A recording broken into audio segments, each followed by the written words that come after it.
นี่อันนี้สิเฮ็ดก้อยซีนพี่น้อยก้อยซีนควายโอ้ใส่หมักเห็ดลงไปพี่น้องใส่ลูกหมักเห็ดลงไป2 บ่วงเนาะโอ้สูตรบาเซียนเด้อนี่เด้อพี่น้องเด้อนี่แซ่บๆพี่น้องนี่สูตรพื้นบ้านพื้นเมืองพี่น้องนี่โอ้คักสุดยอดพี่น้องนี่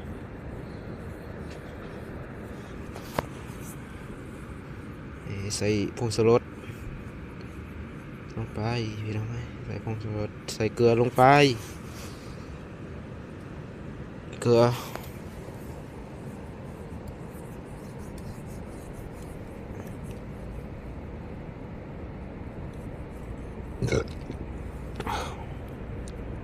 ใส่เกลือดิพี่น้องเกลือไอโอดีนเนาะนี่แล้วก็โคเลเนาะเอฟซีเนาะให้มันละเอียดให้มันเข้ากันแซ่บพี่น้อง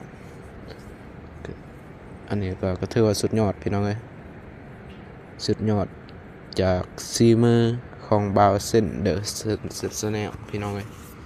นี่พวกก็จับเนาะจะน้อยนี่ใส่ผักหอมพี่น้องนะ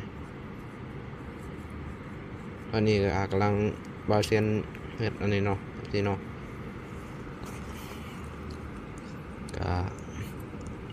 บาวเซนกับโบจบในการแต่งกินพี่น้องการแต่งกินนี่ก็ถือว่าบ่แซ่บเนาะก็พอได้อยู่พี่น้องนี่พอได้อยู่เนาะเฮ็ดกินให้แขกพี่น้องทำกับข้าวให้แขกกิน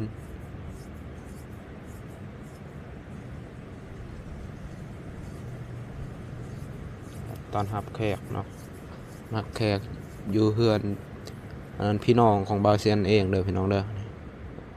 ใส่ผักหอมลงไปพี่น้องแซ่บหอมพี่น้อยสุดซีมือบาวเซียนเด้อนี่เด้อโอ้โคเลพี่น้อง